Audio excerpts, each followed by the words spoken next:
பிரபு அவன் மாமா பெண்ணை அவசரமாக கல்யாணம் செய்து கொண்டு போன 2 வருடம் மற்றும் சில மாதங்கள் கழித்து, அம்மா பூ வாங்கிக்கிங்கோமா, குண்டுமல்லி இருக்கு, வசமான ஜாதிமல்லி இருக்கு. அந்த பூக்காரி கூவுவதை கேட்டு மீரா திரும்பி அந்த பூக்காரியை பார்த்தாள். வாசமான ஜாதிமல்லி என்று அவள் சொன்னது தான் அவள் கவனத்தை ஈர்த்தது. சற்று நேரம் அவள் கண்கள் அந்த பூக்காரி கூடையில் இருந்த ஜாதிமல்லியை பார்த்து கொண்டு இருந்தது. அது அவள் மனதில் அலை போல் பழைய நினைவுகளை பாய செய்தது. இவ்வளவு காலம் கடந்தும் அந்த நினைவுகள் மறையவில்லை. அவள் கணவர் வாகனத்தை பார்க் செய்ய சென்றிருக்கார். வழக்கம் போல வெள்ளிக்கிழமை அன்று புதீஸ்வரர் கோயிலுக்கு வந்து இருக்கர்கள். இங்கே தானே முதல் முறையாக பிரபுவை சந்தித்தாள். அப்போது அவள் வாழ்க்கையில் இவ்வளவு பெரிய கொந்தளிப்பை ஏற்படுத்திட்டு செல்வான் என்று தெரியாது. அந்த பாதிப்பில் இருந்து அவள் இன்னும் மீளவில்லை. என்னம்மா அப்படியே பார்த்து கொண்டு இருக்கீங்க என்று அவள் மகளின் குரலை கேட்ட பின்பு தான் சுயநினைவுக்கு வந்தாள். வாகனத்தை பார்க் செய்துவிட்டு அவர்களை பார்த்து கொண்டே அவள் கணவன் சரவணன் அவர்களை பார்த்து கொண்டே வருவதை பார்த்து அவள் அந்த பூக்காரியிடம், வேணாம், எனக்கு குண்டுமல்லியே கொடு என்றாள் அவசரமாக. அவள் கணவன் வந்து சேர்வதுக்கும் அவள் பூவை அவள் கூந்தலில் சூடுவதுக்கும் சரியாக இருந்தது. சரவணன் அந்த பூக்காரியிடம் பணத்தை நீட்டினான். வாங்க, கோயில் உள்ளே போவம் என்று அவன் குடும்பத்தை உள்ளே அழைத்து சென்றான். கடவுளே, என் குடும்பத்துக்கு பழைய முழு சந்தோஷத்தை கொடு, அவளுக்கு மன நிம்மதியை கொடு என்று மனதார வேண்டி நின்றான். அந்த கோயில் குருக்கள் வந்து அவர்களுக்கு பிரசாதம் கொடுத்துவிட்டு, ஐயா நல்லா இருக்கீங்களா என்று கேட்டார்.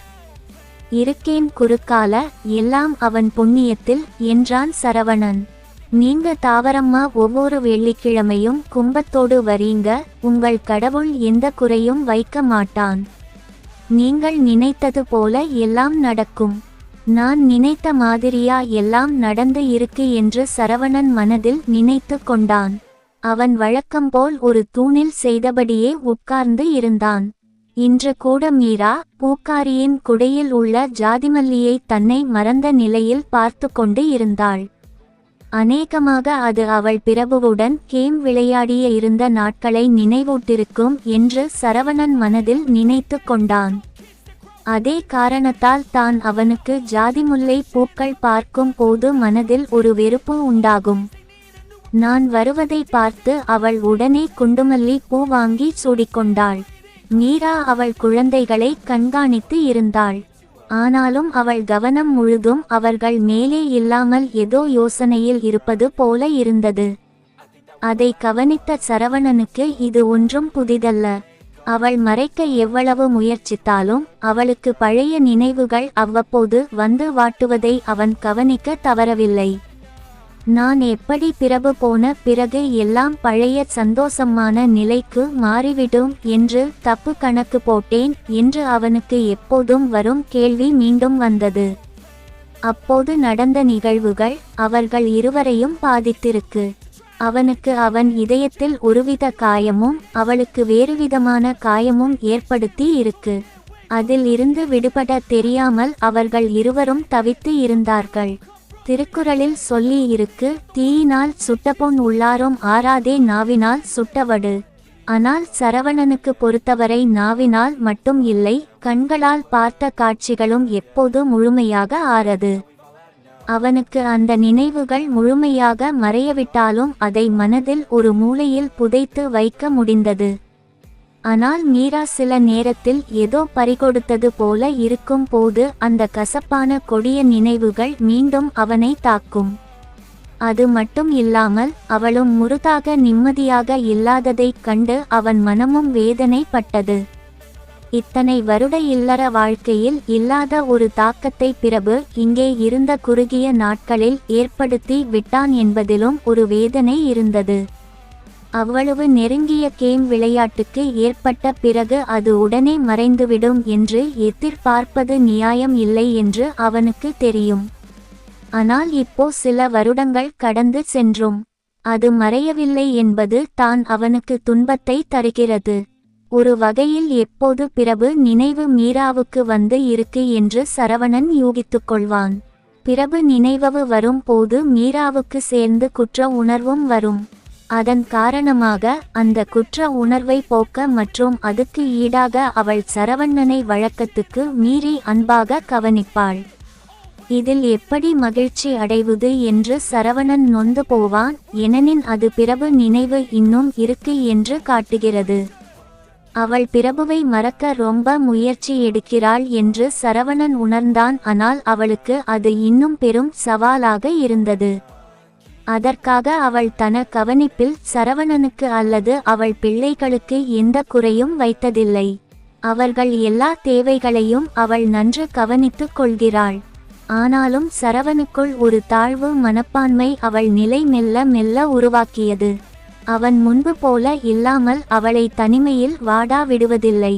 அவள் செய்த தப்பை மனதில் வைத்து அவளிடம் எந்த வெறுப்பும் காட்டியதில்லை. இருப்பினும் அவள் எதுக்கோ ஏங்குகிறாள். பிரபு போல அவளுக்கு என்னால் கேம் விளையாட முடியவில்லை என்று சந்தேகம் அவனை வாட்டி இந்த விஷயத்தில் மெல்ல மெல்ல அந்த தாழ்வு மனப்பான்மை வந்துவிட்டது. மீரா தன யோசனையில் இருந்தாள். பிள்ளைகள் கோயிலுக்கு வந்து சாமி கும்பிட்ட பின் வழக்கம் போல விளையாடி கொண்டு இருந்தனர். அவர்கள் அவளது பார்வையில் முன் இருந்தாலும் அவள் நினைவுகள் எங்கேயோ இருந்தனர். இன்றைக்கு ஏனோ தெரியவில்லை, பிரபுவின் ஞாபகம் வழக்கத்துக்கு மேலே அதிகமாக இருந்தது. அவனை மறக்க வேண்டும். தன் குடும்ப வாழ்க்கைக்கு வந்த பெரும் ஆபத்தில் இருந்து தப்பினோம் என்று நினைத்தாலும் அவன் நினைவு மறையவில்லை. அதற்கு காரணமும் அவள் அறிவாள். அவனுடன் ஏற்பட்ட உறவு சாதாரண உறவு இல்லை. அவள் கணவனுக்கு மட்டும் சொந்தமான கேம் விளையாட்டை அவன் முழு உரிமை கொண்டாடிவிட்டான். இன்னும் சொல்ல போனால் அவள் கணவனை விட அவள் நன்றாக கேம் விளையாடினான். நினைத்து கொண்டு அவள் பிள்ளைகளை பார்த்து கொண்டு இருந்தாள். இன்று அந்த ஜாதிமல்லி பூக்கள் பார்க்கும்போது பிரபு அவளுக்கு முதலில் அவள் கூந்தலில் அவனே அதை சூடிய ஞாபகம் வந்தது. அவன் அதை சூடிய போது அவள் உடல் நடுங்கியது. பயத்திலும் உற்சாகத்திலும் அதிர்ந்தது. அவள் இதய துடிப்பு கணக்கில்லாத அளவுக்கு எகிரியது. மீரா, குழந்தைகளை கூப்பிடு, வா சாப்பிட போகலாம். அவள் கணவனின் குரல் அவள் பழைய நினைவுகளை கலைத்தது. சாப்பிடும் போது கணவன் மனைவி மற்றும் குழந்தைகள் கூட இருக்கும் வழக்கமான உரையாடலில் ஈடுபட முயற்சித்தாள். மீரா, நாம வீட்டுக்கு போகும் முன்பு போய் பிரபு அப்பாவை பார்த்திட்டு போவோம், அவருக்கு உடல் நிலை சரி இல்லையாம். பிரபு பெயரை கேட்டபோது அவள் சில வினாடிகளுக்கு உறைந்து போனாள். பிறகு சுதாரித்து கொண்டு சரிங்க என்றாள். அவர்களது கார் பிரபுவின் வீட்டை நெருங்கும் போது அவளுடைய கண்கள் தானாகவே பயன்படுத்தப்படாத பழைய வீட்டிற்கு திரும்பின. சரவணன் அதை கவனித்தான். அங்கே தானே அவர்கள் இடையே கேம் விளையாட்டு இருப்பது அவனுக்கு உறுதியாக தெரியவந்தது. வாங்க தம்பி என்று பிரபுவின் அம்மா சரவணனை அன்போடு அழைத்தாள். வாமா. அந்த அன்பு மீராவை அழைக்கும் போது அந்த குரலில் இல்லை. அப்பா எப்படி இருக்கார் என்று சரவணன் விசாரித்தான். இப்போதைக்கு தேவல, ரூமில் தான் இருக்கார், போய் பாருங்க. அவர்கள் ரூம் உள்ளே நுழைந்தார்கள். அங்கே மெத்தையில் படுத்திருந்த பிரபுவின் தந்தை அருகில் பிரபுவின் தங்கை அமர்ந்து இருந்தாள். ஏய் பாப்பு, நீ இங்கே தான் இருக்கியா என்றான் சரவணன். வாங்க அண்ணா, வாங்க மதனி, ஹேய் குட்டி பசங்கள வாங்க என்று எல்லோரையும் வரவழைத்தாள். பாப்பு அவள் அப்பாவை பார்க்க வந்திருக்கு. நாளைக்கு அவள் புருஷன் அவளை அழைத்து செல்ல வருகிறார் என்று பிரபுவின் அம்மா கூறினார். எப்படி பா உடல் இப்போ இருக்கு என்று பாசத்தோடு சரவணன் விசாரித்தான். இப்போது பரவாயில்லை என்று வலுவில்லாத குரலில் அவள் பதில் அளித்தார். எப்படி இருக்கீங்க தாத்தா என்று கோரசாக சரவணன் குழந்தைகள் கேட்டார்கள். அவர்களை பார்த்து பிரபுவின் தந்தை புன்னகைத்தார். அவர் தன் மனைவியை அத்தத்தோடு பார்க்க அவள், மீரா, பாப்பு மற்றும் குழந்தைகளை வாங்க எல்லோரும் ஹாலுக்கு போவோம், காப்பி போட்டு தரேன் என்று அழைத்து சென்றார். பிரபுவின் தந்தை சரவணனை அவர் அருகில் அமர சொன்னார். சரவணன் கைகளை பற்றிக்கொள்ள அவர் கைகள் நீட்ட சரவணன் அவர் கைகளை முதலில் பற்றிக்கொண்டான். ஐயா, உன்னை பார்க்கும் போது எல்லாம் எனக்கு குற்றமாக இருக்கு. என் குடும்பம் உனக்கு எவ்வளவு தீங்கு செய்துவிட்டது, அவர் மெல்லிய குரலில் சொன்னார். அப்படி சொல்லாதீங்க அப்பா, பிரபு ஒருவன் செய்த தப்புக்கு என் குடும்பத்தையே தப்பச் சொல்லுறீங்க. ஏன் இந்த தப்புக்கு மீராவுக்கு பங்கு இல்லையா, அல்லது என் கவனிப்பு இல்லாமையும் எந்த தப்பு உண்டானதுக்கு காரணம் இல்லையா? வேண்டாம், பழைய விஷயங்களை விடுங்க. இல்லை ஐயா, உன் மேல் எந்த தப்பும் இல்லை, உன் பெரும் தன்மையில் அப்படி சொல்லுற. உன் மனைவி மேலே கொஞ்சம் தப்பு இருந்தாலும் அவளை கேம் விளையாடிய என் மகன் மேலே தான் முழுக்க முழுக்க தப்பு இருக்கு. விடுங்க அப்பா, உங்கள் உடல் இப்படி இருக்க இப்போவாவது பிரபுவை உங்களை பார்க்க வரச் சொல்லுங்களேன். வேண்டாம் என்று கத்திய பிரபுவின் அப்பா உடனே பலமாக இரும்பத் துவங்கிவிட்டார். சரவணன் அவருக்கு தண்ணி குடிக்க கொத்தான். இருப்பாளா கேட்டு பிரபுவின் அம்மா உள்ளே எட்டி பார்த்தார். அவளை தன் கை அசைவில் பிரபுவின் அப்பா போக சொன்னார். வேண்டாம் தம்பி, நான் அவன் முகத்தில் முழுக்க விரும்புல. எப்படி இருந்தாலும் அவன் உங்கள் மகன், உங்களுக்கு இந்த நிலை இருக்கும் போது அவன் பார்க்க விரும்புவான். அவர் சரவணன் முகத்தை கனிவோடு பார்த்தார். ஐயா என் சாமி, அவன் உனக்கு இந்த கொடுமை செய்த பிறகும் அவனுக்காக பேசுற. நீ ரொம்ப நல்லவன். ஆனாலும் ஒன்னு சொல்லுறேன் தம்பி, ரொம்ப நல்லவனாக இருக்க கூடாது. சற்று நேரம் இன்னும் பேசிவிட்டு சரவணன் உடலை பார்த்துக்கீங்கோ என்று சொல்லி விடை பெற்றான். ஹாலில் மற்றவர் எல்லோரும் பேசிக்கொண்டு இருந்தார்கள். வா மீரா, கிளம்பலாம், அம்மா போயிட்டு வாரேன், ஐயாவை பார்த்துக்கோங்க, பைபாப்பு. தேங்க்ஸ் அண்ணா வந்ததுக்கு.